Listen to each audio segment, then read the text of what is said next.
आज की कहानी है भगवान का वरदान क्यों बना अभिश्राप। मोहन स्वभाव का बड़ा भोला था। वह अपने आसपास जब भी गरीबी और लोगों की तकलीफ को देखता तो बहुत दुखी होता। उसने कहानियों में तो सुना था तपस्या से प्रसन्न होकर ईश्वर वरदान देते हैं। क्यों ना मैं भगवान से कुछ वरदान प्राप्त करूं और दीन दुखियों की सेवा करूं। ऐसा विचार कर मोहन पहाड़ों पर चला गया जहां बेहद सघन वन थे।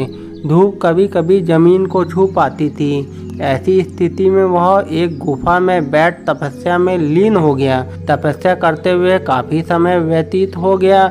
कठिन तपस्या को देख ईश्वर प्रकट हुए और उसे तपस्या से जागने को कहा। मोहन काफी प्रसन्न था। वह साक्षात अपने ईश्वर का दर्शन कर पा रहा था। यह उसके लिए सौभाग्य की बात है। ईश्वर, मोहन, मैं तुम्हारे तपस्या से प्रसन्न हूँ। कहो मुझसे क्या वरदान चाहते हो। मोहन, प्रभु, मुझे आपके दर्शन हो गए। मेरा जीवन धन्य हो गया। अब मुझे किसी और चीज की आशा नहीं है। ईश्वर, फिर भी तुम मुझसे कुछ मांगना चाहते हो तो मांगो, मैं तुम्हें अवश्य वरदान दूंगा।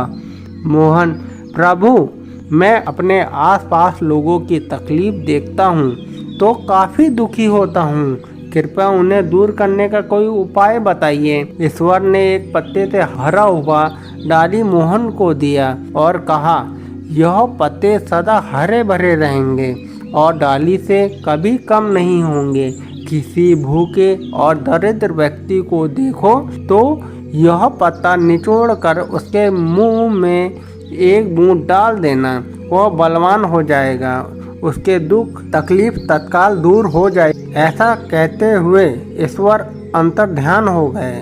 अब मोहन, जो अंततः मनुष्य ठहरा, उसके मन में नए नए विचार उत्पन्न होने लगे। अब मैं गांव जाऊंगा और लोगों को यह सभी आश्चर्यजनक की कार्य करके दिखाऊंगा तो मेरा नाम होगा। लोग मुझे गांव का सरपंच बना देंगे। इतना ही नहीं, कुछ मुझे विधायक बना देंगे। ऐसी ऐसी अनेकों कल्पना उसके मन में चलने लगी।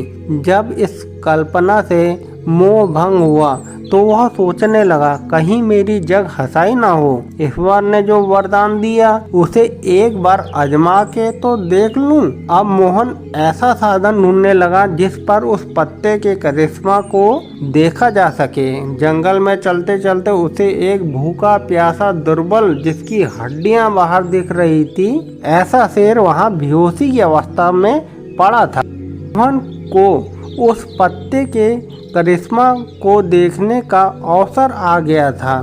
झटपट पत्ते को निचोड़ा और एक बूंद शेर के मुंह में डाल दिया। जैसे ही एक बूंद शेर के मुंह में गिरा, वह बलवान होकर खड़ा हो गया और सामने मोहन को पाकर अपना भूख मिटाने की सोची।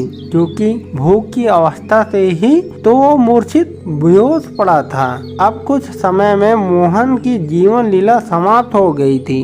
निष्कर्ष, महत्वाकांक्षी लोग क्षणिक स्वार्थ के लिए अपने विवेक खो देते हैं। वह यह भी नहीं सोच पाते कि उनका इस कार्य से अहित हो सकता है। ऐसा ही मोहन के साथ हुआ। उसने शेर को जीवित करने से पूर्व कोई सावधानी नहीं बरती, बल्कि वह अपनी महत्वाकांक्षा के मद में अंधा हो चुका था। उसे यथाशीघ्र खुद को प्रसिद्ध करना था। इस कारण उसके लिए भगवान का वरदान अभिश्राप में परिवर्तित हो गया। अगर मेरी कहानी आपको पसंद आई है तो मेरे चैनल RS हिस्टोरी को लाइक करिए, सब्सक्राइब करिए तथा बेल आइकन में क्लिक करिए। धन्यवाद।